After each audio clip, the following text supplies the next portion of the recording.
అంటే ప్రొడ్యూసర్గా ఇది మొదటి సినిమా ఆయనకి. నేను సో కమాన్ మోర్. నేను రంగస్థలం సినిమా తర్వాత నేను అప్పుడు కూడా చెప్పాను, మళ్ళీ మీకు గుర్తుందో లేదో, రంగస్థలం మైత్రి మిస్ ఆఫీస్కి వెళ్తున్నప్పుడు ఈయన ఈ స్వచ్ఛమైన చిరునవ్వుతో ఎప్పుడు గట్టిగా హక్ చేసుకుని నన్ను చూస్తూ ఎప్పుడు పలకరిస్తుండేవారు.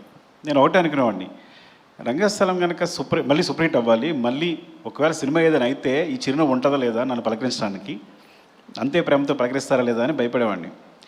నేను రంగస్థలం సక్సెస్ మీట్లో అదే చెప్పాను. నేను సక్సెస్ ఫంక్షన్లో నేను ఈ సినిమా సూపర్ అంటే సినిమా హిట్ అవ్వాలని కోరుకున్నాను, అంటే మళ్ళీ అంతే ప్రేమతో నేను పలకరించాలి అని కోరుకున్నాను. ఈవెన్ పుష్ప కూడా అదే చెప్పాను యాక్చువల్గా. సో మైత్రి మూవీస్లో అందరికీ మమ్మల్ని అందరినీ ప్రేమతో పలకరించి మంచిగా చూసేవాళ్ళందరినీ ఆయన తర్వాత ఆయన ప్రొడ్యూసర్గా మొదటి సినిమా చేస్తున్నారు.